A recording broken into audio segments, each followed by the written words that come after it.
Mesdames, Messieurs, chers actionnaires, bonjour à tous. Encore une fois, c'est avec grand plaisir que je vous retrouve ici, tous, au siège de Total Énergie, qui désormais accueille cet événement majeur que constitue notre Assemblée générale. Je vous remercie à tous ceux qui sont venus, présents. Vous êtes près de 700, entre les deux salles de la Défense, à participer directement à notre Assemblée générale. Et j'espère que vous profiterez de ce moment de dialogue direct lors de la séquence de questions-réponses. Nous espérons, et je pense que ça a été le cas, que les conditions d'accès à la tour coupole ont été plus fluides cette année que lors de la première l'an dernier. En tout cas, nous continuerons à tirer parti de vos observations pour améliorer votre accueil et la qualité de cette Assemblée générale et que chaque participant en profite de la même façon. Je dirais ensuite que je souhaite également saluer tous ceux et celles qui nous suivent en direct sur notre site Internet. Cette année encore, nous vous avons donné l'opportunité de partager vos attentes et interrogations en amont de cette Assemblée en mettant en place une plateforme du 2 au 16 mai sur notre site Internet sur laquelle certains d'entre vous ont pu poser des questions ou nous faire part de vos commentaires. Tout en donnant la priorité aux questions qui viendront dans les salles présentes ici aujourd'hui à la Défense, votre secrétaire de l'Assemblée, Jean-Pierre Sbraire, pourra se faire le relais de certaines des questions de la plateforme auxquelles nous répondrons volontiers. Et en tout état de cause, je m'engage à ce que chacun des personnes qui ont déposé une question recevront une réponse de la part de l'équipe de relations investisseurs.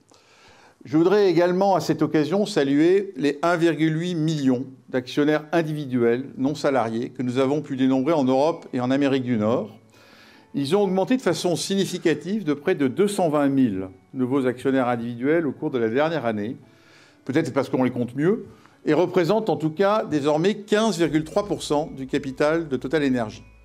L'actionnariat salarié, cela a déjà été signalé, connaît également un fort dynamisme, puisque Total Énergie a confirmé en 2024 sa position de numéro 1 de l'actionnariat salarié en Europe, en termes de montant investi avec plus de 8% du capital, et a été récompensé par le Grand Prix de la Fédération française de l'actionnariat salarié. J'y reviendrai.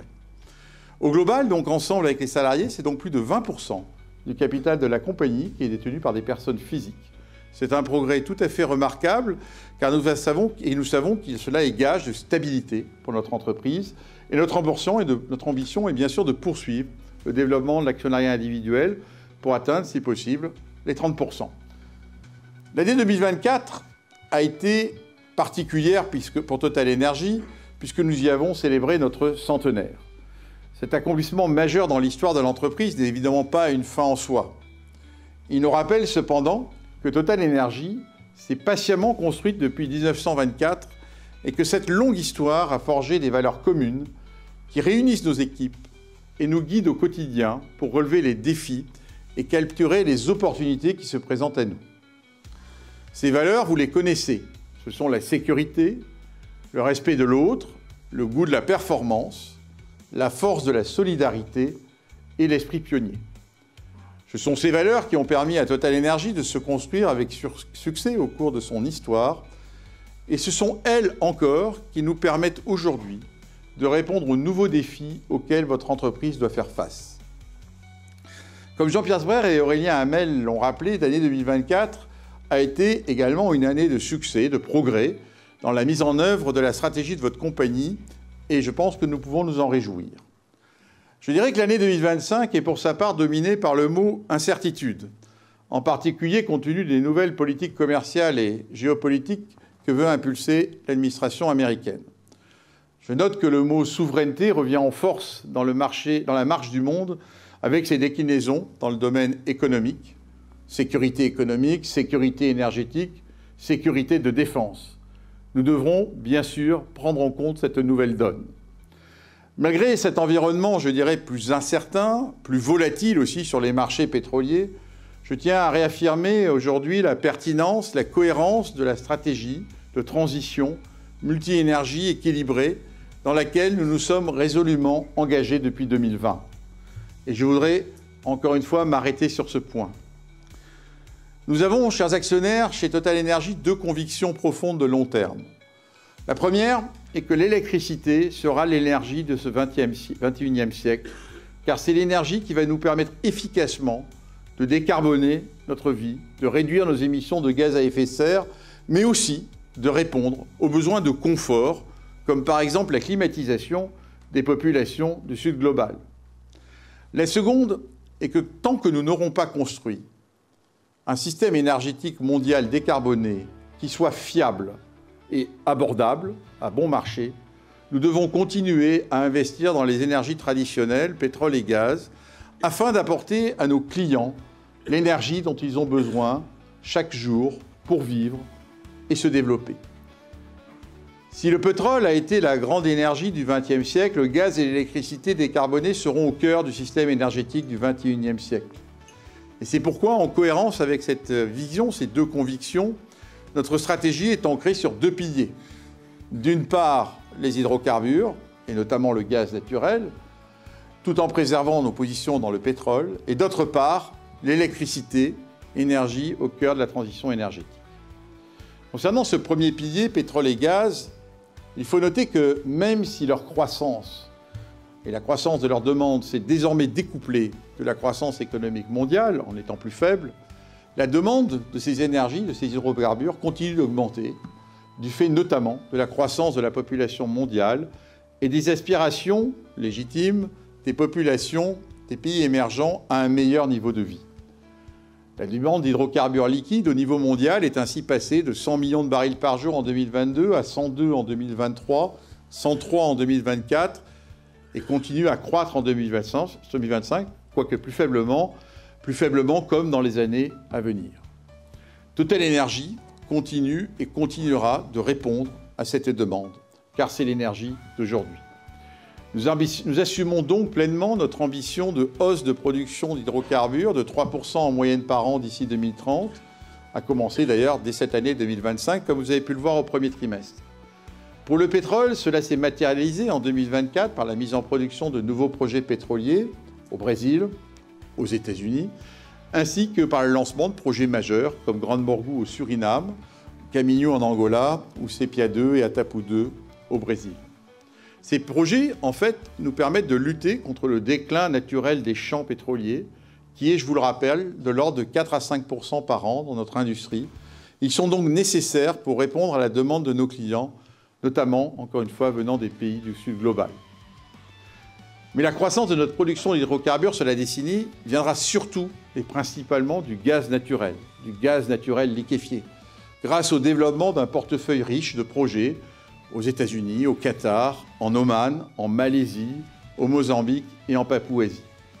Ces projets contribueront à l'augmentation de 50% de nos ventes de gaz naturel liquéfié d'ici la fin de la décennie, en ligne avec le marché, et conforteront notre position de troisième acteur mondial du GNL. Comme Aurélien Hamel vient de vous l'expliquer, le gaz présente à nos yeux deux atouts importants dans le cadre de la transition énergétique. En premier lieu, il est un moyen flexible de produire de l'électricité, dont je vous ai dit l'importance, car il permet de se combiner et de pallier efficacement l'intermittence des énergies renouvelables, solaires et éoliennes. Et il permet donc de garantir à nos clients une fourniture en électricité fiable, 24 heures sur 24, 7 jours sur 7, même quand il n'y aurait pas de vent ou de soleil. La deuxième qualité du gaz est que bien que c'est une énergie fossile, nous le reconnaissons, il constitue une bonne alternative dans de nombreux pays à l'usage du charbon pour produire de l'électricité, les centrales à gaz étant en moyenne 2 fois moins émettrices en CO2 que celles fonctionnant au charbon. Nous avons ainsi évalué, dans le rapport qu'a présenté Aurélien, que nos ventes de GNL en 2024 ont contribué à éviter environ 65 millions de tonnes de CO2 au niveau mondial chez les clients de ce gaz naturel liquéfié qui substitue le gaz au charbon. Le gaz fait donc le lien entre nos deux piliers puisqu'il contribue directement à l'électricité, second pilier de notre stratégie. Le gaz, j'ajouterai également, est un bon moyen de lutter contre la précarité énergétique qui touche encore plus de 2 milliards de personnes dans le monde. En effet, par exemple, l'utilisation de la biomasse traditionnelle pour la cuisson, généralement à base de bois ou de charbon de bois, émet beaucoup de CO2, contribue à la déforestation. Rien qu'en Afrique, l'enjeu est de près d'1 milliard de tonnes de CO2 par an. En outre, cette cuisson par charbon de bois émet des particules fines et les pollutions liées causent malheureusement beaucoup de décès prématurés dus aux maladies respiratoires. Nous avons donc décidé d'agir et nous avons annoncé à ce titre un programme d'investissement de 400 millions de dollars dans des solutions de cuisson propre sur base de gaz de pétrole liquéfié, le GPL, un mode de cuisson bien moins émetteur qui préserve également la santé des utilisateurs. Nous déployons d'ores et déjà ces solutions de cuisson propre à 60 millions de personnes en Afrique et en Inde et nous visons de toucher plus de 100 millions de personnes et de clients à l'horizon 2030. Chers actionnaires, vous le voyez, votre entreprise continue de répondre de façon déterminée aux besoins en énergie de ses clients en promouvant des solutions moins carbonées. Chacun des projets que nous développons respecte, comme Aurélien Hamel vous l'a dit, des critères à la fois de rentabilité mais également d'émissions qui sont stricts, de façon à rendre notre compagnie toujours plus résiliente, c'est-à-dire plus rentable et plus durable d'un point de vue environnemental. Certains de ces projets, comme au Mozambique ou en Ouganda, font l'objet de critiques que je peux qualifier d'acerbes de certains de nos détracteurs qui voudraient éliminer les énergies fossiles qui nous font vivre aujourd'hui alors que nous n'avons pas encore construit le système alternatif décarboné à l'échelle mondiale. Ils peuvent faire l'objet de controverses auxquelles nous voulons répondre de la manière la plus transparente possible. Ces projets, nous les développons en effet, et je veux le réaffirmer aujourd'hui, avec les valeurs et les principes d'action qui sont les nôtres. Nous sommes convaincus de leurs bienfaits pour nos pays hôtes et les populations locales, et de la nécessité d'agir dans le respect des institutions locales et d'ainsi promouvoir l'état de droit dans chacun des pays où nous opérons. J'ajouterai qu'il vaut sans doute mieux, et j'en suis convaincu pour ma part, que des projets comme celui en Ouganda soient développés par une entreprise comme TotalEnergies, avec nos valeurs et principes d'action, que par d'autres acteurs qui pourraient être moins soucieux des enjeux liés aux droits humains ou à l'environnement. C'est d'ailleurs l'une des raisons pour lesquelles ces États ont choisi de travailler avec TotalEnergies. Et nous nous devons de répondre à leur confiance. Mais pour réussir la transition énergétique et atteindre la neutralité carbone ensemble avec la société, il nous faut bien sûr investir dans le second pilier, dans les énergies bas carbone.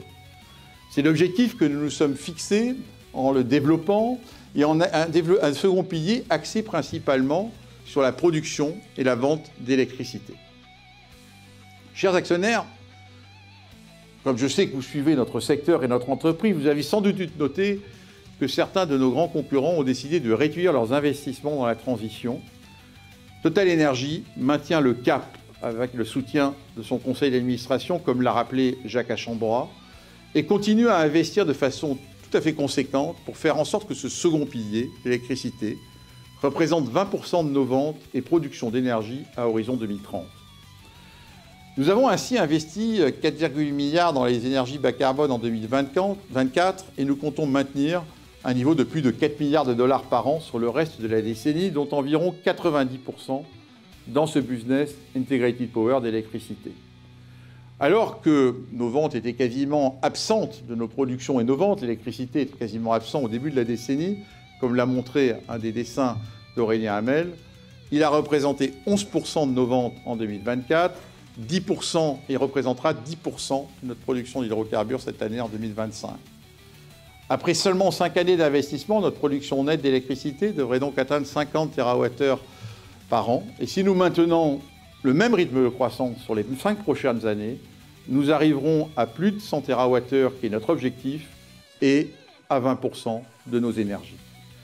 C'est juste pour vous donner un ordre de grandeur, 100 TWh, cela équivaut à une production de pétrole de 500 000 barils équivalents par jour.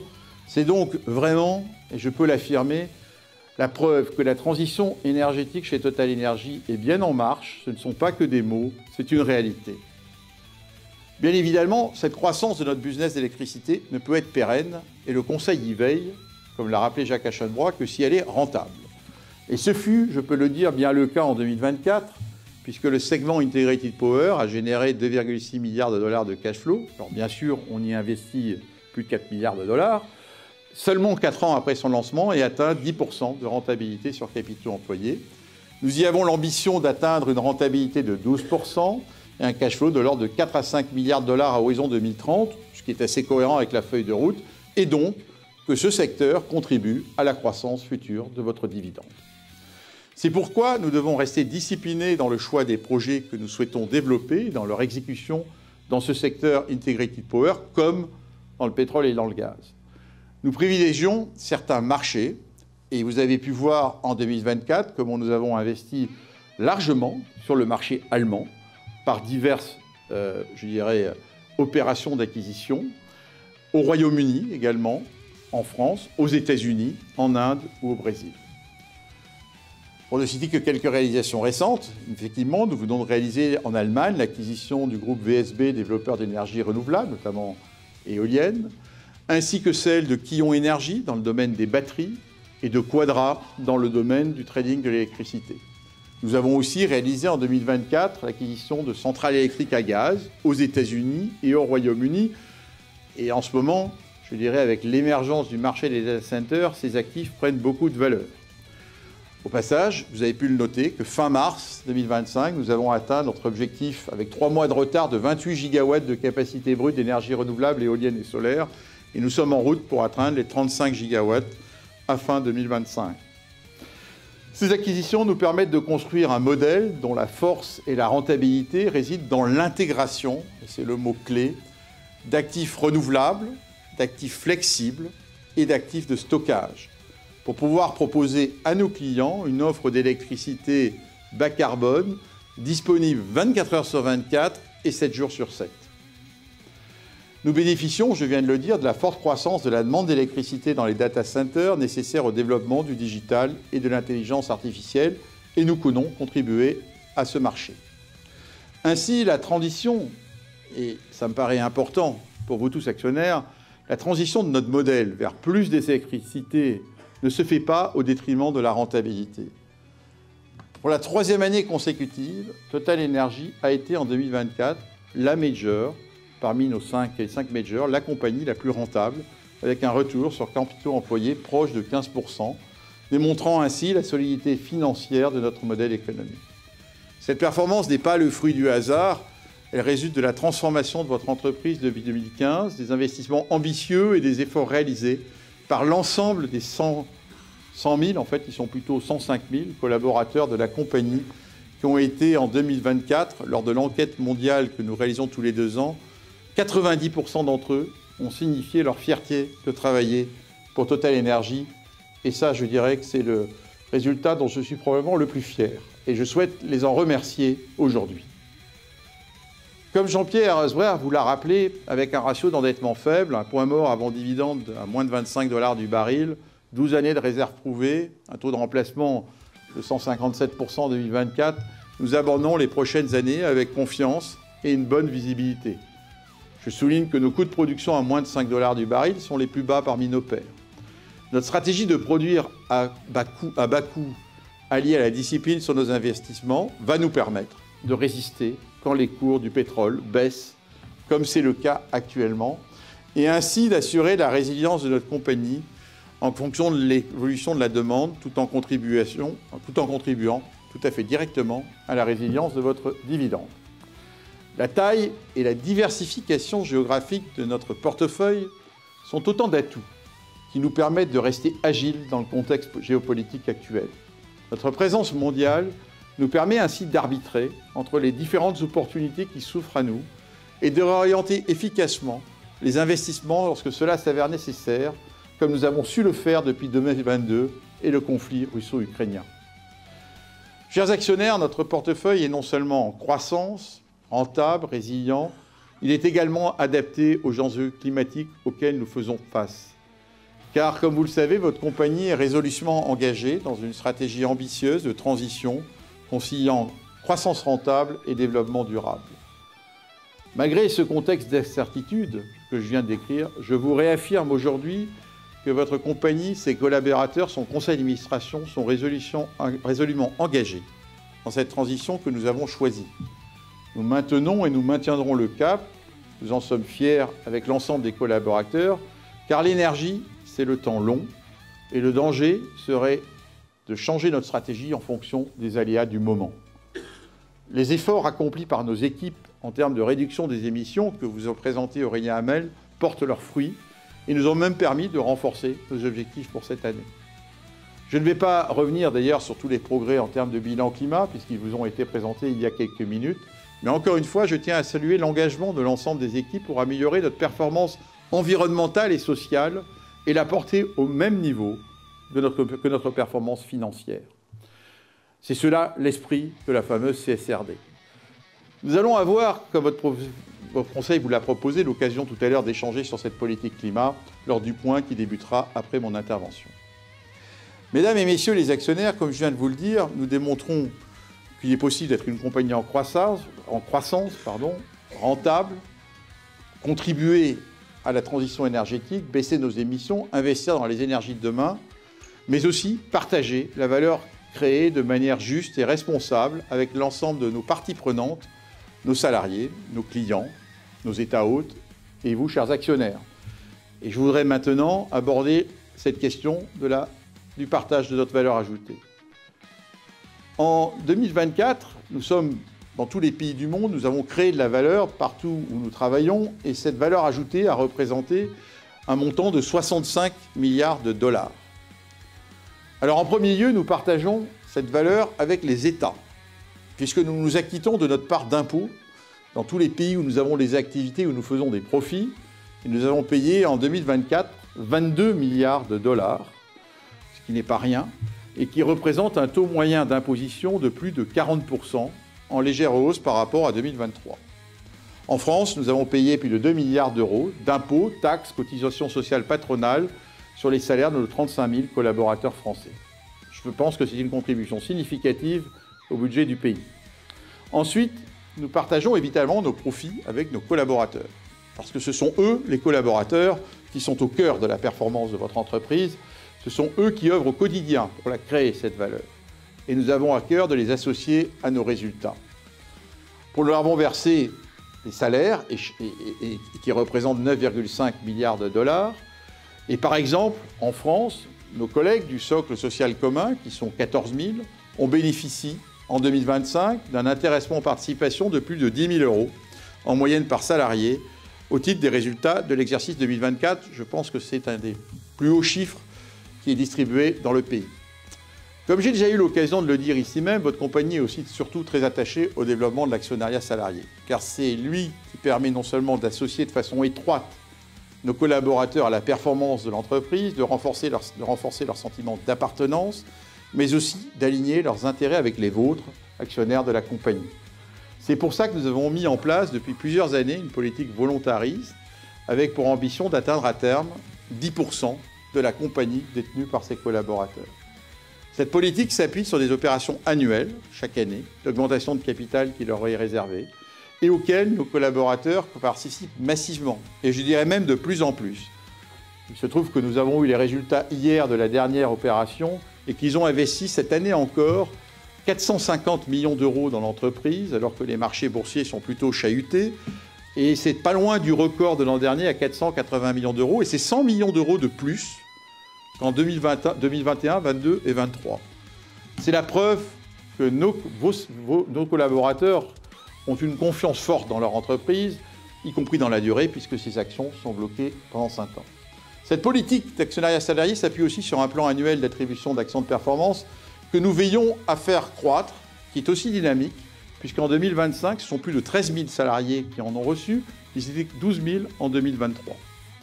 Cette politique porte ses fruits, puisque à fin 24, ce sont plus de 70% des collègues de la compagnie qui étaient actionnaires de Total Energy et leur participation au capital s'élève désormais à près de 8%, soit une hausse de plus de 50% sur les 10 dernières années. Enfin, je vous rappelle qu'étant actionnaires, ils bénéficient, comme vous tous, des dividendes et ont reçu en 2024 plus de 550 millions d'euros de dividendes. Cette politique volontariste a été, je vous l'ai dit, récompensée par le Grand Prix 2024 de la Fédération française de l'actionnariat salarié et nous aurons l'honneur d'accueillir ici la Assemblée générale en 2025. Nous partageons troisièmement, la valeur ajoutée avec nos clients. Nous accueillons 8 millions de clients chaque jour dans nos stations-service dans 70 pays. Nous fournissons du gaz et de l'électricité à près de 9 millions de clients, en Europe essentiellement. En tant qu'entreprise responsable, nous tenons à agir pour nos clients, à être solidaires avec eux en toutes circonstances, à les accompagner afin de faciliter notamment leur nouveau mode de mobilité, notamment électrique. Ainsi, en France, nous avons investi pour nos clients dans près de 1600 points de recharge ultra rapide sur les autoroutes et voies rapides où nous sommes leader du secteur. En 2024, nous avons continué d'agir pour le pouvoir d'achat en poursuivant l'engagement que j'avais pris début 2023 vis-à-vis des automobilistes de France avec un plafond pour l'ensemble des carburants disponibles en station à 1,99 € et même 1,94 € si vous êtes client particulier électricité et gaz de Total Énergie en France. Ce plafond aujourd'hui, bien évidemment, a moins d'utilité, mais il en aura peut-être dans le futur. Cet engagement se poursuivra en 2025 et au-delà. Enfin, bien sûr, le partage de la valeur vous concerne, vous, mesdames et messieurs les actionnaires. J'ai eu cette année encore l'occasion de rencontrer plusieurs dizaines d'entre vous en France, en Europe, en Amérique du Nord, et votre administrateur référent l'a indiqué, ainsi que les membres du comité exécutif et l'équipe chargée des relations avec les investisseurs, ont entretenu beaucoup d'entretiens, un dialogue actionnarial riche et constructif, avec pas moins de 1200 rencontres dans le monde entier. Ce dialogue n'est pas inutile et porte ses fruits. Je peux vous en témoigner. Ainsi, votre conseil, sur proposition de l'administrateur référent, examine les demandes qui sont faites et nous avons, par exemple, au cours des dernières années, supprimé les droits de vote double à votre demande qui a été largement approuvée lors de l'Assemblée générale 2023, ou bien, comme Jacques Aschenbroich l'a dit, nous avons désormais un conseil d'administration qui offre une plus grande diversité, notamment de point de vue de son internalisation, et vos administrateurs ici présents en témoignent. Pour renforcer encore la qualité de ce dialogue, votre compagnie a adopté cette année une politique d'engagement actionnarial, un programme qui comporte une enquête annuelle, des campagnes d'engagement spécifiques et des temps dédiés à l'examen des votes de l'Assemblée générale et qui renforce la régularité de nos interactions avec les actionnaires et alimente les travaux de votre conseil tout au long de l'année. C'est ainsi que nous avons décidé d'inscrire à l'ordre du jour ce point formel pour débat sur le rapport Sustainability and Climate. Je sais que certains d'ailleurs d'entre vous sont venus pour pouvoir prendre part à ce point et je les en remercie. Mais je sais aussi, surtout, que ce qui vous tient le plus à cœur à travers ces échanges, c'est la pérennité de la politique de retour à l'actionnaire et notamment du dividende. Alors je vais vous rassurer, une fois de plus, Total Énergie n'a pas baissé son dividende depuis plus de 40 ans, même lorsque votre compagnie a dû faire face à des crises sévères comme celle liée au Covid. Et ce n'est pas aujourd'hui ni demain que cela va commencer. En effet, comme vous l'a dit Jean-Pierre Sbraire, Total Énergie est en bonne santé financière, très bonne santé, et votre conseil est confiant dans la capacité de l'entreprise à atteindre son objectif de croissance, non seulement en 2025, mais même à horizon 2030. Il souhaite donc continuer à partager ses résultats avec vous, et c'est pourquoi, cette année encore, et pour la 4e année consécutive, notre conseil a décidé que le dividende augmentera avec des acomptes trimestriels fixés à 85 centimes d'euros, soit une augmentation de 7,6% par rapport à l'année dernière. Je note au passage que nos actionnaires individuels français ne s'y trompent pas, puisqu'en fin d'année dernière, Total Énergie comptait près de 650 000 actionnaires individuels uniquement en France, 80 000 de plus que la fin de l'année précédente. C'est une preuve de l'attachement très concret, de l'attachement des Français au titre Total Énergie et aussi une marque de confiance dans la stratégie. Je tiens au nom du Conseil et de l'ensemble du Conseil de les en remercier. Il est vrai que l'action Total Énergie offre une rémunération très attractive puisque le dividende rapporte à lui seul un rendement de plus de 6% par an et qu'il a augmenté de plus de 20% sur les 3 dernières années. Je voudrais enfin, d'ailleurs, profiter de cette Assemblée générale pour partager avec vous les dernières avancées sur le projet de transformation des certificats de dépôt américains, les fameux ADR, en actions ordinaires. Je sais que le sujet a créé une certaine émotion l'année dernière. Je vais donc encore une fois essayer d'être clair, et là Jacques Aschenbroich y a contribué. Il n'y a pas de projet de double cotation. Total Paris restera le marché d'introduction de Total Énergie et il n'est évidemment pas question de quitter la France à laquelle votre compagnie et moi-même sont particulièrement attachés. De façon concrète, il s'agit simplement de proposer des actions ordinaires aux investisseurs américains sur le marché américain et pas seulement aujourd'hui des certificats de dépôt, les ADR. C'est une question technique, mais qui est de nature à améliorer la liquidité de l'action Total Énergie, et ça, c'est dans l'intérêt de l'ensemble des actionnaires. Où en sommes-nous aujourd'hui? Nous sommes en train de confirmer la faisabilité technique de l'ensemble du dispositif. Nos équipes travaillent d'ailleurs d'ores et déjà sur des aspects contractuels avec les dépositaires européens, américains, et l'ensemble des autres acteurs concernés pour disposer, dès que possible, de documents contractuels et juridiques en ordre. Nous ne manquerons pas, bien évidemment, de vous tenir informés de l'évolution du dossier, votre conseil soutenant le projet, votre conseil étant surtout le garant de l'intérêt des actionnaires de TotalEnergies. Mesdames et messieurs, je voudrais vous dire en conclusion que nous entrons probablement dans une période plus incertaine, qui va nécessiter de nous mobiliser toujours plus. Les défis économiques, les fluctuations des marchés énergétiques, les enjeux environnementaux exigent de notre part une vigilance accrue et une capacité d'adaptation importante. Notre force chez TotalEnergies réside dans notre unité et dans notre engagement collectif. Grâce à la mobilisation de tous, nous sommes en mesure de surmonter les défis qui se présenteront à nous et de transformer ces incertitudes en autant d'opportunités. Nous faisons le choix de maintenir le cap de notre stratégie de transition équilibrée. Cette stratégie est la bonne voie à suivre, nous en sommes convaincus. Elle va nous permettre de résister face aux turbulences du monde dans lequel nous évoluons et d'être plus résilients.